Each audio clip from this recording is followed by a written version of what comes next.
It's fair to say that every major brand in the world that one can imagine from the global garment chain is in Cambodia.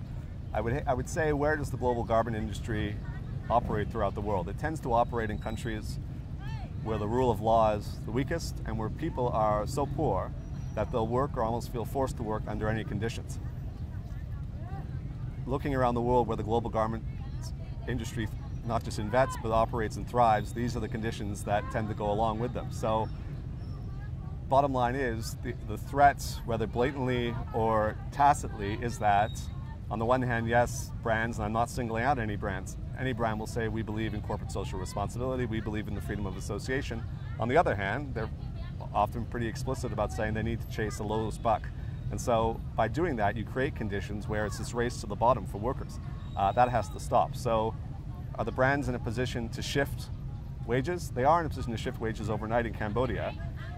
Ideally, and they would argue, well, it's not sustainable, it's the government's responsibility, and it is the government's responsibility, and it's the industry's responsibility, and to an extent it's the trade union's responsibility here on the ground to engage in creative, strong collective bargaining. At that point in history where everything is properly regulated, great, but currently, as the conditions exist, while the brands are not the owners, you nailed it in a way, while the brands are not the owners of the factory, in one sense that's a legal fiction, because while factories are making an enormous amount of money, workers are really making very little. In the supply chain, it's the brands that are generating an incredible revenue, certainly the largest slice of the pie, if we can refer to it like that. They have the leverage to make changes, and they have to be committed. The idea is that not just to advocate what we're doing now in Cambodia, but on behalf of global garment industries and global garment trade unions, so that it's no longer to create a situation where it's no longer possible to either make the threat or actually carry out the threat to move to a jurisdiction or to seek out a jurisdiction where the poverty rate or the ability or the willingness on the behalf of workers is such that they can get cheaper back, they can get workers to work under conditions that would be otherwise intolerable. And so it's not about just raising conditions in Cambodia, but the fight is in Bangladesh, in Guatemala, wherever the garment industry thrives, to create conditions where the profit margins are still there.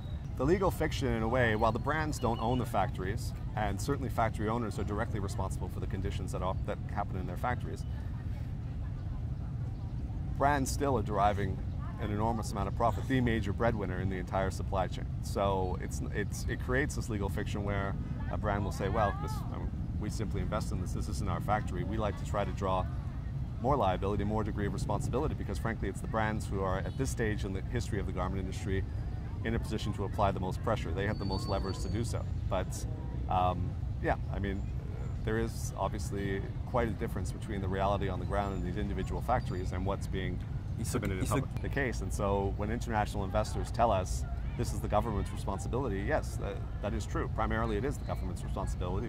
I think the government needs to be, I won't say in fairness to the government, but from the government's perspective, I would say that they have to be reassured. And we've also called privately and publicly for the brands to reassure the government that if the minimum wage is adjusted in a way that the unions are calling for, that they won't flee the country. Brands cannot say on the one side of their mouth, we believe in applying these freedoms and this living wage and this respect for trade unions. On the other side of the mouth, tell the government or tell other stakeholders on the ground that if the prices aren't low enough, we'll pull out of the country. The conditions, not just in Cambodia, but the conditions in the global garment industry have to improve dramatically. And it's an industry that everyone in the world, frankly, is invested in at some level of supply chain.